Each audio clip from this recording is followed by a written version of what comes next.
Okay, so hello everyone, I'm Linru and I'm from the University of Hong Kong. So today I will talk about AdaptiveSecure identity-based inner product functional encryption and its leakage resilience. Okay, so first I will show some background. Firstly, I will talk about what is functional encryption and what is inner product functional encryption. And then I will show some introduction to leakage-resilient crypto and the bounded retrieval model. And then I will show our results and give some technical overview. Okay, so what is functional encryption? Functional encryption was proposed to address the all or nothing problem of traditional public key encryption. Before the definition of FE appears, there were many works to overcome this problem. These works, including IBE, ABE, and PE, are considered as special cases of FE. So in a traditional public key encryption, the key generator will generate public key and a secret key. And then we can use a public key to do the encryption to get the ciphertext. And then we can use the secret key to do the decryption to recover the message M. But in a FE scheme, the key generator will generate a public key and a master secret key. Also, we can use the public key to do the encryption to get the ciphertext. But when we want to do the decryption, firstly we need to choose a function f, and then we will call the key generation algorithm to generate a secret key skf for the function. And then we can use the secret key to do the decryption to get a function value of the message. So informally, the security of FE requires that one can't know anything about the message M except the function value of M.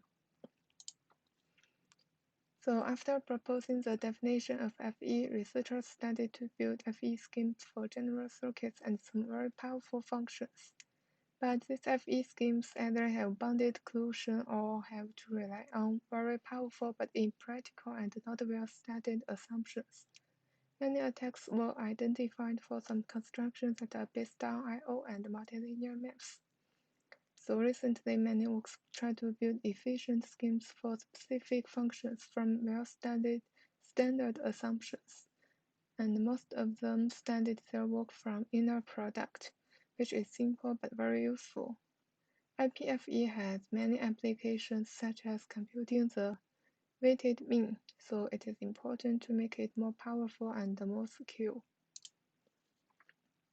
So here we develop the notion that identity-based inner product functional encryption by adding access control to IPFE.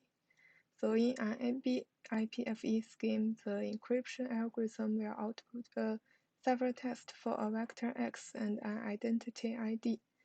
And then the key generation algorithm will output a secret key SKY for a vector Y and an identity ID prime.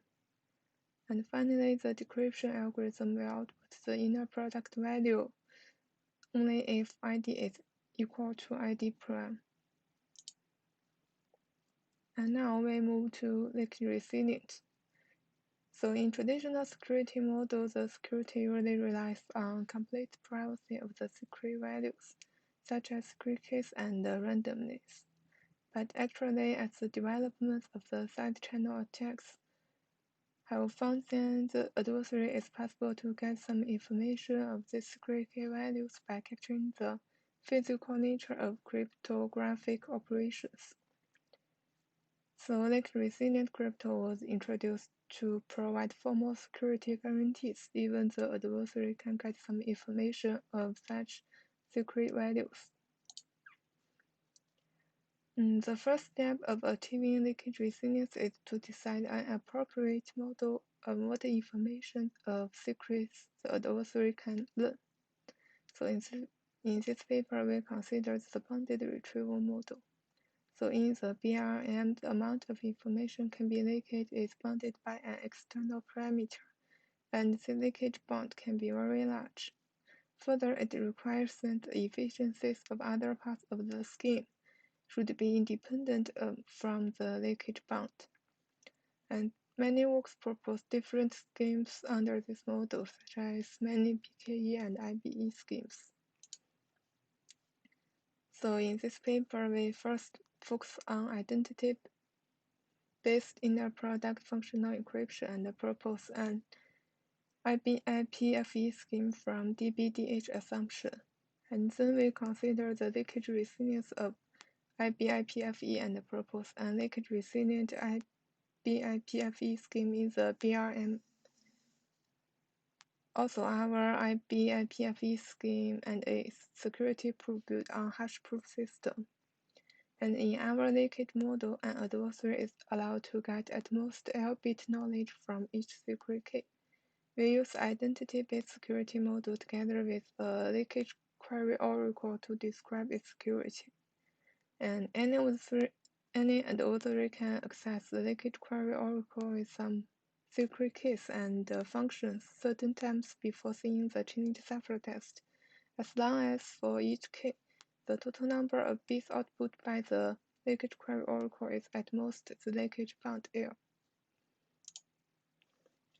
So we first introduce our IPFS scheme. Our scheme is proved AdaptiveSecure under DBDH assumption. And actually, an IPFS scheme can be viewed as an IPFS scheme for the following functions. As this function. So the IND security of IPFS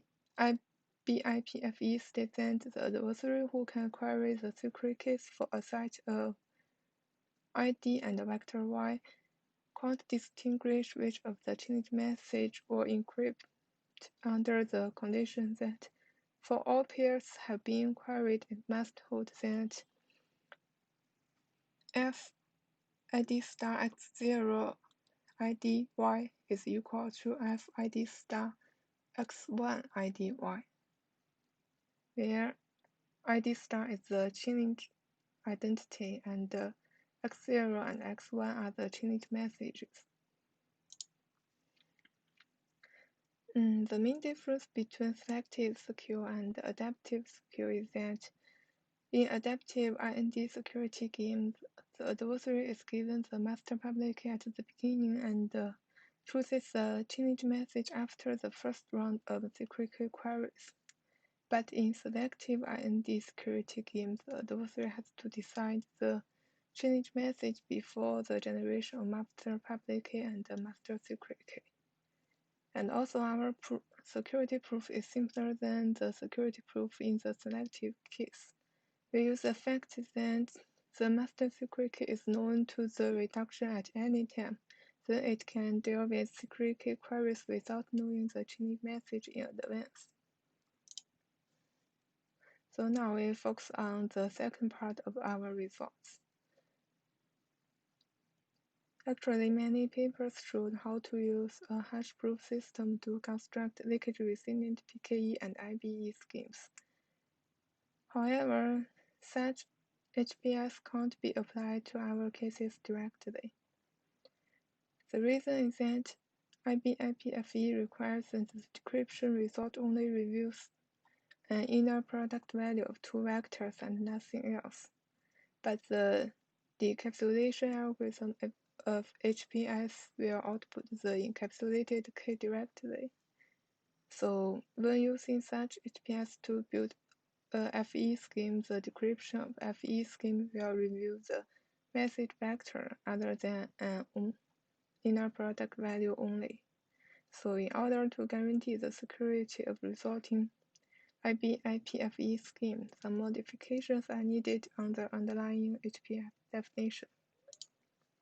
So we developed the notion that identity-based inner product hash-proof system. In an IPFS scheme, the valid and invalid encapsulation algorithm will take an identity as input and will output a ciphertext and an encapsulated key. And the key generation algorithm will output a secret key for a vector Y and an identity ID prime. And finally, the decapsulation algorithm will output the inner product value between the encapsulated key and the vector Y only if ID is equal to ID prime. This modification ensures that we can get a secure IPFS scheme from an IPFS scheme very easily by using the encapsulated key as a one-time pipe to encrypt the message vector. So as a benefit of it, we can move our focus from leakage-resilience property of IPFS to a leakage smoothness property of IPFS, and we prove the following theorem. It says that given a leakage smooth IPFS, we can get a IPFE scheme in the bounded retrieval model. Here, the leakage smoothness states that the distribution of encapsulated key derived from an invalid ciphertext and the secret keys is almost uniform over the key space, even if the adversary can get at most L' bit information about the secret keys. So now we need to design the L' leakage smooth IPFS. Also, we have to meet the efficiency requirement of the BRM. As the first step of it, we would like to design an IPFS scheme from simple assumptions without requirements of the leakage smoothness and efficiency. And then we prove the following theorem to get a leakage smooth IPFS scheme. The theorem shows that given an zero universal IPFS scheme, we can get a L' leakage smooth IPFS scheme pi2 for arbitrarily large leakage bound L', and also pi2 meets the efficiency requirements of the BRM. Now we show that we are able to convert pi1 into an L' leakage smooth scheme pi2.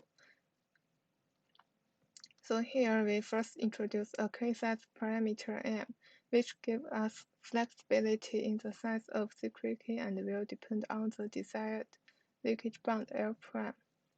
And due to the efficiency requirement, the encapsulation will only use a small subset from 1 to m and show that the size of the subset is independent of the leakage bound. And finally, we prove the leakage smoothness by applying a variant of leftover hash lemma, and show our scheme meets the efficiency requirements of the BRM by giving a lower bound of t, where t is the size of subset, which is independent of the leakage bound. Okay, so we sum up our result in the following. We first give the definition of IPFS, and together with some properties and propose a scheme pi1 based on our AdaptiveSecure IPFE scheme. And then we show how to build a L' leakage smooth scheme pi2 from our scheme pi1 for arbitrarily large L', and also pi2 meets the efficiency requirements of the BRM. And finally, we developed the security definition for a leakage-resilient IPFS scheme with leakage-bound L, and the definition of leakage-resilient IPFS scheme in the BRM. Then we show how to build a leakage-resilient IPFS scheme pi3 in the BRM from our leakage-smooth IPFS scheme pi2. Okay, so that's all. Thank you.